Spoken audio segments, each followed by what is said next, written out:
What's up, FA Nation? It is Waiver Wire Tuesday, and you know what? It's week 17, so we're resting our starters, and we're bringing in the understudies that are going to steal the jobs next season. I'm your host, Jen Piacenti. I'm here with Ryan Hallam, who has been, by the way, so key to so many championships that were won this year. We are getting so many thank you notes due very much to this guy's weekly cornerback matchups, his game previews. He's always answering your questions on Twitter. He's always in the chat. It is my friend, Ryan Hallam. Ryan, welcome to the Waiver Wire episode. Thank you. Yeah, it's week 17. I was on yesterday. I was on today. It's like, yeah, they're emptying the bench. Get Hallam. It's week 17. Nobody's watching.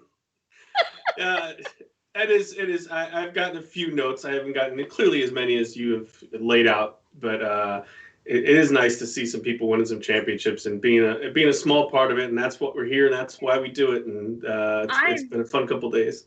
I'm so overwhelmed and proud for those of you who have already won your championships. And when you go and you chat on Fantasy Alarm or you get responses on Twitter, you don't always know who they're coming from because it will come from the Fantasy Alarm account, but often it's coming from Ryan Hallam, Dan Malin, John and Pemba, of course. And those guys just work so hard and we all won this together as a family and we're so proud of you. But there are a few of you who, and we won't go into how ridiculous this is, but there are a few of you who have yet to win your fantasy championships, and you're going to do it this week because you have a week 17 final. And we all know it's ridiculous. That's fine. We're not going to talk about that. What we're going to talk about is winning. So let's get down and dirty. I want to start out by saying the most important thing to remember this week, I'm sure you all have already thought about this, is many teams will be resting their starters. So when you're looking at a team like Kansas City, Travis Kelce may not be the guy that's going to win you your championship this week. And that's frustrating because a lot of those players got you this far. So we're going to look at it this way. It takes an extra special amount of skill to win in week 17. That's what we're going to help you do. So just things to keep in mind. Kansas City has home field advantage. They already announced that they have certain starters resting. So you're just going to try to avoid Kansas City unless you need a deep cut. And then, you want to go ahead and try DeMarcus Robinson, Mecole Hardman. We'll talk about that more. Buffalo, Pittsburgh, Tampa Bay. These are all teams that might prioritize resting certain people at certain points of the game so that their starters don't get injured depending on how games are going. And in fact, the Steelers already announced that they are not starting Big Ben this week. It will be Mason Rudolph under center. So that, of course, affects the value of Deontay Johnson, Chase Claypool, the whole Juju, the whole mess of them. We'll get into that as well. But let's start out, Ryan, with the quarterback position. So some of you are going to be without Jared Goff. Some of you are going to be without Big Ben. Some of you are going to be without Patrick Mahomes. So who is your favorite streaming quarterback? I have a few here that I found that I like. I want to see, if we agree at all. Kirk Cousins seems to be the number one that comes to mind. Kirk Cousins versus that Detroit secondary that has absolutely how many points they gave up to Tom Brady last week. How many points did they give it to Blaine Gabbert in the second half? Exactly. He had a better game than their quarterbacks, and he only played a half. Yeah, talk to me a little about Kirk Cousins. How much do you like him, and would you even start him over someone like, Lamar Jackson? It's definitely a consideration. Yeah. Also, don't want to forget Justin Vreeland, who also is another big guy over Fantasy Alarm and is always answering your questions as well. Don't want to leave him out either. Kirk Cousins, to me, has got to be the number one because of two things. Justin Jefferson and Adam Thielen. As much as I like Phillip Rivers, who also is going against Jacksonville, T.Y. Hilton and Zach Pascal don't exactly excite me the way that Adam Thielen and Justin Jefferson do. And you're right, the Lions have they're banged up. They don't have Desmond Trufant. They don't have Jeff Okudah. They've had injuries as well. But their secondary wasn't good when they're at full strength. Now that those guys are out and they're a game away from the end of the season, their tee times are booked. Or whatever the players do now with their Madden tournaments booked or whatever. I don't know what kids do after the NFL season anymore. But, Detroit is waiting for that clock to hit all zeros. So this season is over. So I think Cousins has the best chance of blowing up. All right. And after Cousins, would you consider Phillip Rivers or would you rather someone like Baker Mayfield who has so much to play for? And now we already know that Pittsburgh is going to be resting a lot of their starters. I still like Rivers. The Colts need the game as well. And I kind of feel like a lot of air was out of the Browns' balloon with that loss to the Jets last week. I know they didn't have any of their receivers, but even Mayfield just sounded so dejected after the game. He took a lot of the blame on himself. They weren't even able to run the ball against the Jets. I just kind of feel like the Browns, I don't know, like they kind of lost it a little bit last week. And Steelers, Mason Rudolph is bad. He's not completely bad. I mean, he could put one decent game together. I don't think he's going to help Chase Claypool because he doesn't exactly have the arm to do it. I think Deontay Johnson and Juju Smith-Schuster would still be okay. Juju for sure. Yeah, but I don't know. I've been kind of off the Browns all year, and I know they're 10-5. Mm-hmm. But I really got the feeling that they took that loss last week really hard, and we'll see if Pittsburgh sits a defense or not. I know Ben is out. That's the only person I've seen they've sit so far, and he had coming off the elbow surgery and been banged up a little bit this season. So we'll see if Pittsburgh still plays their defense, especially their secondary. I think Baker might be in for a long day. Okay.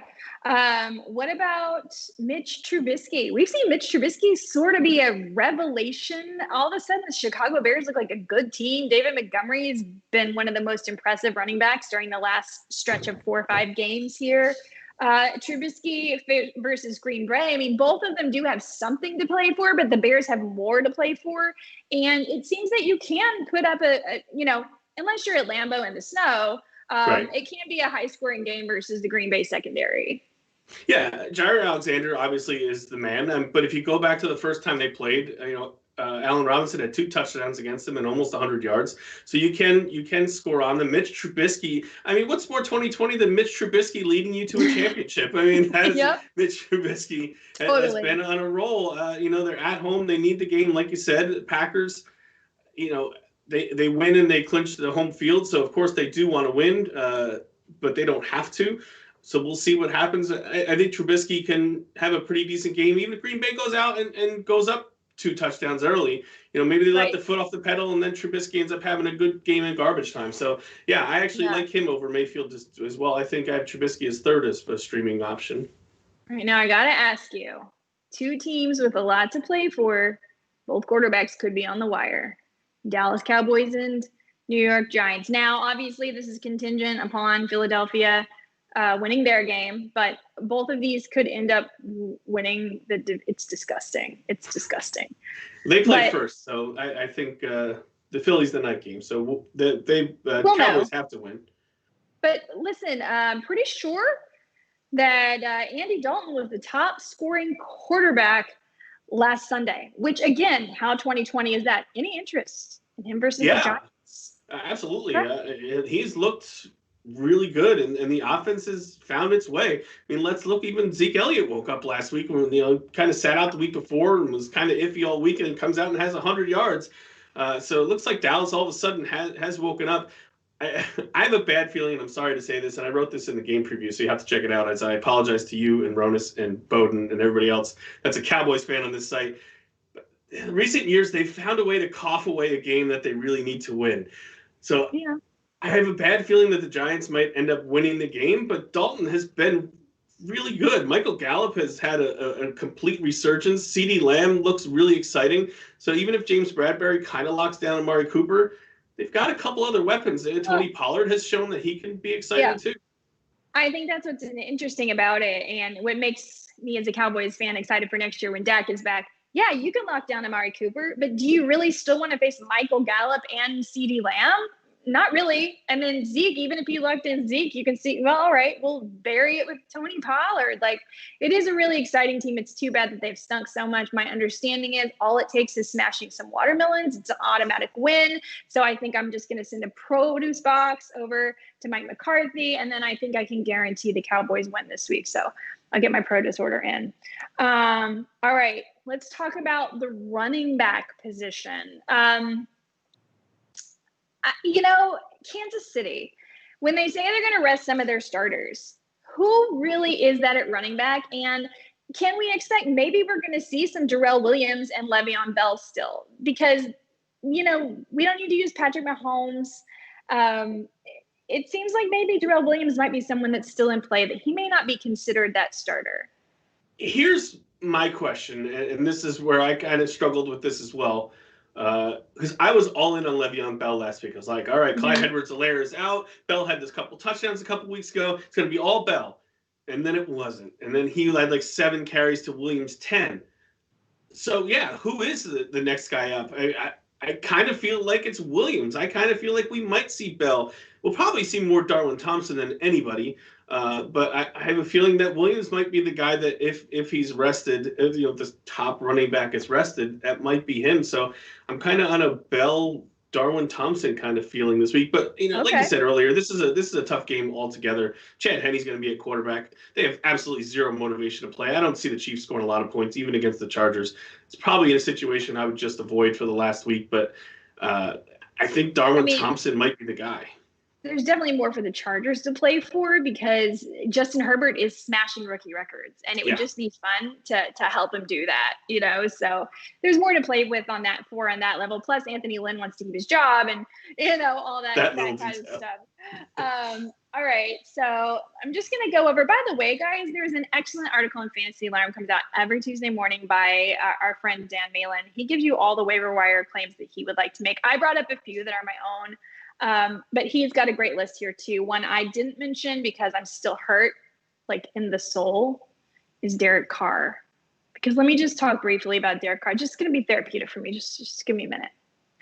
So last week, GST, big matchup, Howard Bender, big money league. I'm not playing Howard Bender last week. I'm playing Billy, who's fantastic. I start Derek Carr. I got like 2.8 points. I think I'm never going to win. Somehow I eke out the win in the end. Okay. Super excited. Make it to the finals versus Howard Bender. Howard Bender gets the news. He didn't get himself a backup tight end, and you can't make any moves in this league. So he's going with a 0 with Hunter Henry. He's already sat Kirk Cousins. Okay. And he's already sat Drew Brees. So he's going with Baker Mayfield. Baker Mayfield gets the news, like he has no receivers. So I should have a real shot, except one thing, because Derek Carr did me wrong the week before, and I was nervous he could get injured again. And I was debating. I knew they were both injury risks, but the matchup was better. I started Matt Stafford. Derek Carr put up the 28.8 points on my bench that I needed to defeat Howard Bender and win GST. So Derek Carr, I guess our timing was just off, man. Like, it wasn't you, sorry. It was him. I feel like maybe, I don't know what it was, Derek, but it seems that this could be a good matchup for you this week, Derek Carr, and I will go ahead and recommend that people do take a look at you. What do you think about Derek Carr? Yeah, the Broncos are banged up in the secondary. They did pretty well last week against Justin Herbert, and the Chargers held them to 19 points. Probably put Carr down about 4th on the list. But yeah, I mean, I don't blame you. He pulled up lame in that week 15. I thought his season was over. And then to come back that fast, he looked like he had no injury. I almost tweeted that. I was like, I thought he was done for the year. And now all of a sudden he's running for first down. So yeah, that was an odd situation.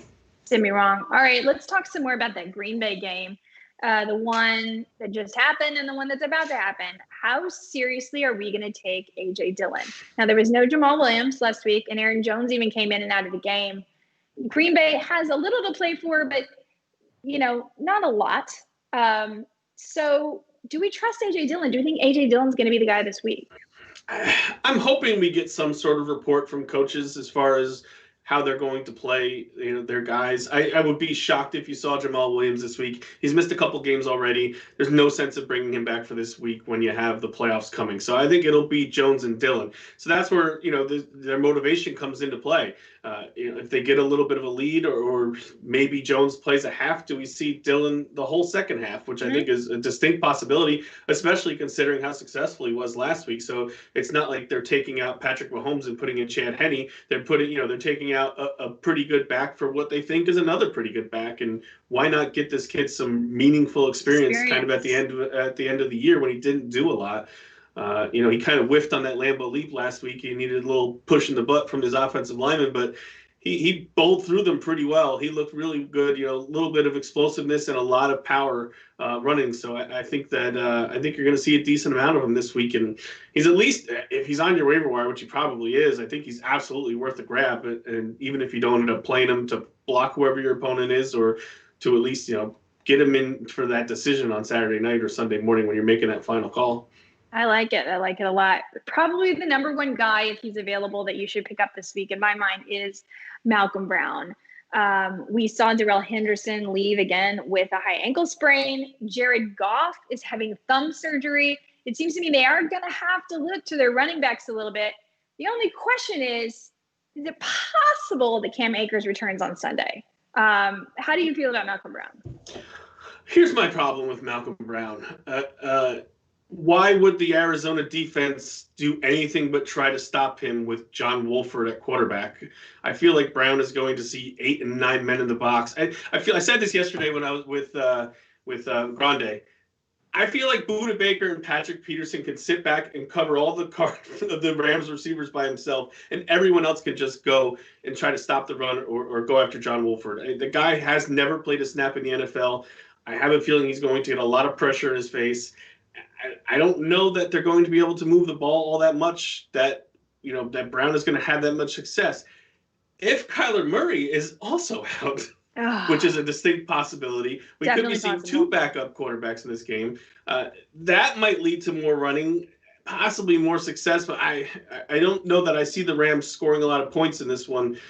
So while I like Brown, and I think he's definitely going to get the lion's share of the carries because they have no one left besides who they bring up from the practice squad, I think Arizona is really going to key in on trying to stop him.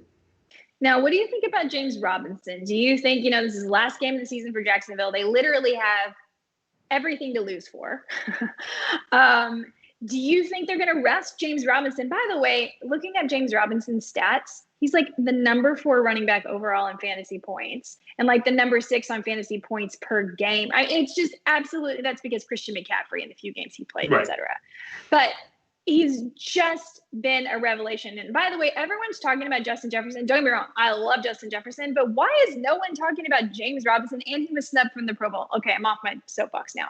Because he plays in Jacksonville. Are they going to rest him?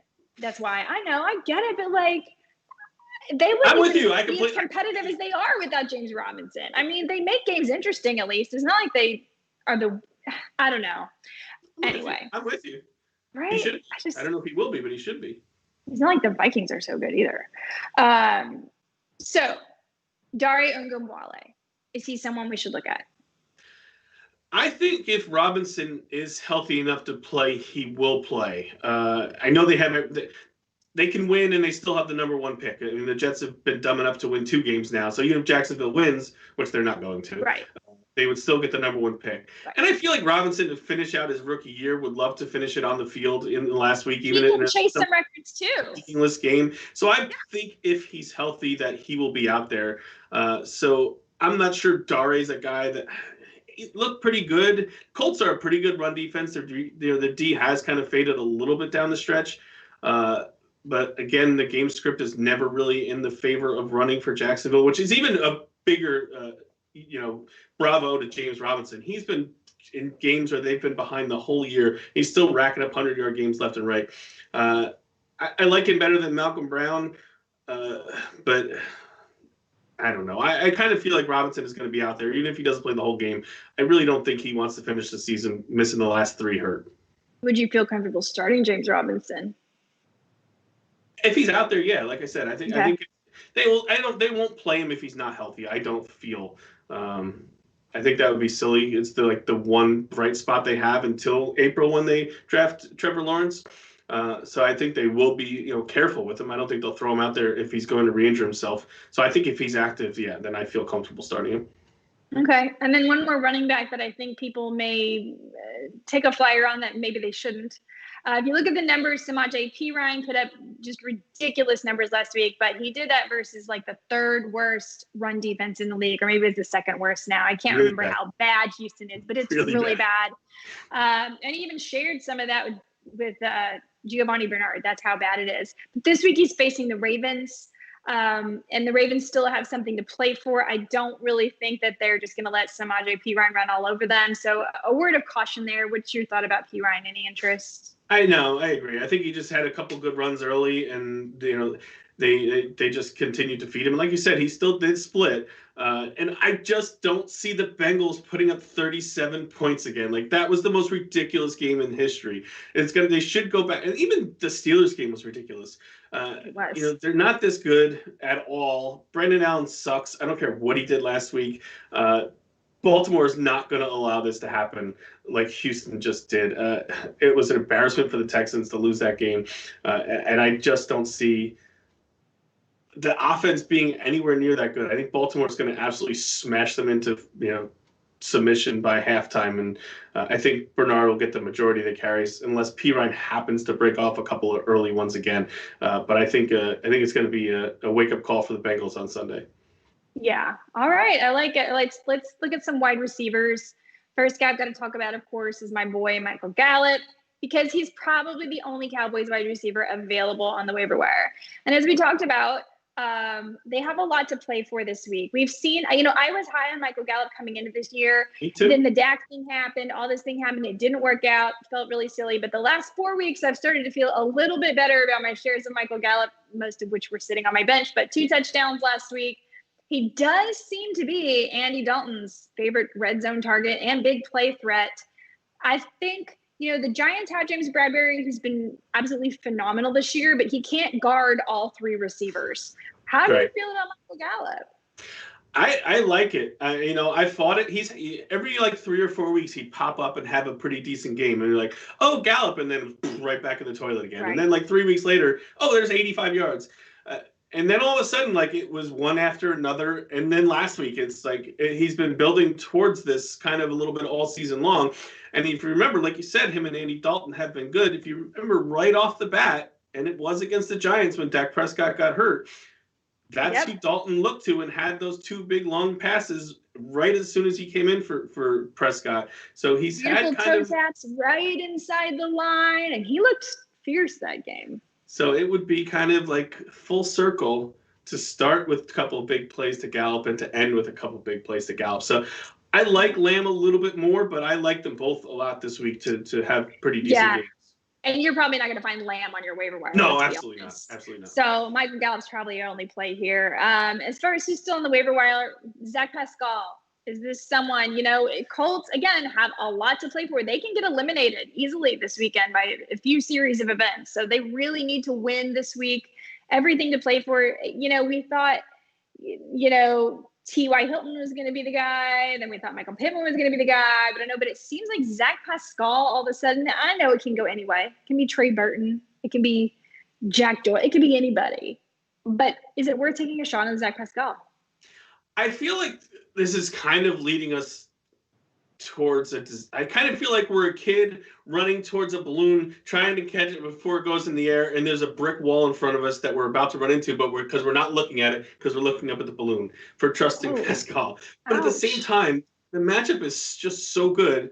And like you said, you never seen a kid run for something, not pay attention, trip and fall or something bad. It's horrible. That's and he's got 3 touchdowns in the last 2 weeks, and Hilton has started to fade. Michael Pittman just is not a thing. And I know there are several tight ends, but they all just kind of usually. And there's also Jonathan Taylor, and we're talking about the Jacksonville run defense. Absolutely, which he is absolutely going to get his. But I got to figure the Colts put up 30 on this team this week. So based on the way it's going, it's kind of stupid. Week 17, but here's where we are. Zach Pascal. I do like him. I think he's a really good play this week. I know earlier you were saying you didn't feel super great about Baker Mayfield, but how do you feel about Rashawn Higgins? I really kind of liked him a little bit the past few weeks. We'll see. It's all going to come down to how the Steelers play this. If they only sit Ben, then I think Higgins is going to struggle. If they sit Fitzpatrick or Nelson or Hayden or any of these guys, great secondary guys they have, all right, then my interest gets peaked back up again. But I just kind of have a feeling it's not going to be a big offensive day for the Browns. I feel like the Steelers are the veteran team who's been here in December a million times before and knows how to win this game. And the Browns are the Browns, who perpetually have just come up short all the time. And I know they're having a very good season, 10-5, but it just feels like something's going to go wrong for them And Rashawn Higgins has been on the team a few years. He's had a few nice games. Jarvis Landry, I feel good about coming out of the slot. He's the veteran guy. All these guys have missed a week of practice and everything too. So Rashawn Higgins, Donovan Peoples-Jones, Daryl Hodge, all these guys are young guys who are just still kind of trying to find their way. I feel like Mayfield and Landry already have a connection that they can count on. If they haven't been around each other for 10 days, that they can just pick it back up. These other guys, I worry a little bit that maybe this interruption might hurt their chances, especially against a pretty good defense. Unless Pittsburgh sits everybody, I'm kind of off of Higgins for this week. Okay, a couple more deeper cuts here I'm going to ask you about. Desean Jackson, okay? 81-yard bomb on one target. Mm-hmm. One target. But, again, if you need upside, is this someone maybe you just take a dart throw on? Like, I can't. I don't know. I can't. No, I can't. I mean, it's a much harder matchup this week against Washington, too, than it was last week against Dallas. Washington's secondary is pretty good. Jalen Hurts showed a few warts last week that I'm not sure he's going to be throwing for 300 yards every week. And it was very nice, but it was one target. I don't want to risk my fantasy championship or my DFS lineup on a guy one spectacular target. And it was his only game since September. And last year he missed most of the game. I mean, he's equally just as easy to go out in the second play of the game and be done. It's very exciting. He can give you a long touchdown, but for me, the reward is not worth the risk. I mean, it's still one catch for 81 yards and a touchdown. It's still 15 fantasy points. It's not like he scored you 30. Other guys can get you 15 fantasy points with a lot less risk of a zero. That's a really good point. All right, I got to ask you about your team, the Niners. So sadly, because I had him in a couple of my leagues, and Brandon Ayuk out with a high ankle sprain now. So now there's no Debo. There's no Brandon Ayuk. Now Kittle is back. We saw him limited last week, but he was still freaking phenomenal. Every time he was out there, was making a major play. Just still lacked at like 90 yards in how many snaps? Like 4. It wasn't 4, but I'm just saying it was ridiculous. He's ridiculous. Richie James and Kendrick Bourne are 2. I'm wondering about your interest level. I looked it up. It looks like James is seeing more snaps and Bourne is getting more red zone target, but now the Kittle's back. It makes me wonder if that kind of makes it a little less interesting for Bourne and more interesting for Richie James. Either of these guys, do you have any interest? Not too much. I mean, if I'm going to throw the dart at anyone, it's going to be James. I feel like Bourne gets more volume when everyone is healthy, which isn't a lot either, but James is kind of forgotten when everyone is healthy. Last time Debo and Ayuk was out was against the Packers. He had a big, huge game. It was like 180 yards and a touchdown. I don't see that this week. CJ Beathard is still at quarterback. The Seahawks defense has been very good in the second half. They clearly want to win this game as well. It's San Francisco's last game. Trent Williams isn't playing, so the offensive line is a little compromised.